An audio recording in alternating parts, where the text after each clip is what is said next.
Well, that's a good question. Yeah, I plan on using some old style baits. You know, I don't think fishing pressure is going to affect things too bad right now. The fish are moving. They're in a transition stage. They're coming off the bed.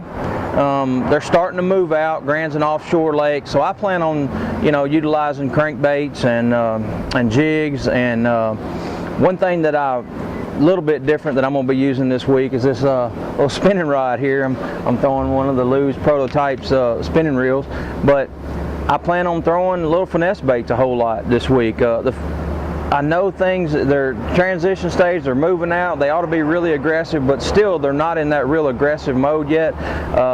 So it's going to take some finesse tactics to draw some strikes this week, and I'm gonna that's about the only wild card I'm gonna throw in there, but I'm still gonna throw a jig and a crankbait a whole lot.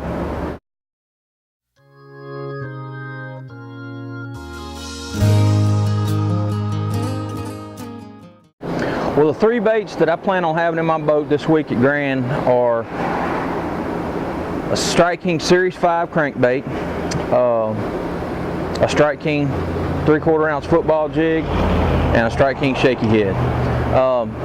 You know, I think, as I said before, there's still going to be hopefully some aggressive fish, maybe early in the day or you know, maybe later as they pull up. So I've got to be prepared and have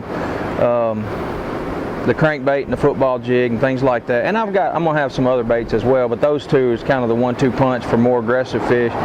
But I'm also going to have some finesse tactics, and I've got to throw a little Strike King shaky head, 3/16 ounce head, little Strike King 7-inch, finesse worm, plum, red bug, things like that.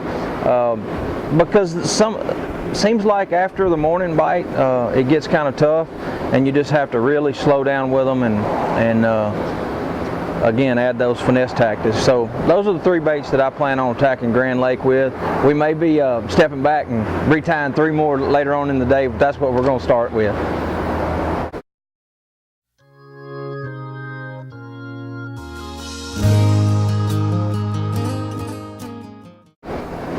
Well, deciding where I'm going to start my pre-fishing, it was pretty easy. I just ran away from the mud. You know, growing up on the Mississippi Delta, I used to, you know, I was a power fisherman, bubba fishing, chartreuse and white spinnerbait and black and blue jig is all I like to throw. But now, it seems like anymore, to win tournaments, you kind of have to get offshore, and that's the way I've been successful. And so I have tried to get on the lower end of the lakes and fish out, utilizing my electronics and using crankbaits. And really attacking a lake with that type of approach. So I just ran away from the mud, got in the clearest water I could find, and that's changing every day too, because even though when we blast out tomorrow, I may have to, that clear water may be shifted around a little bit because the lake it's falling, the water's shifting around, the mud. So, but I'm always going to be looking for that little bit of clearer water so I can fish just a little bit deeper.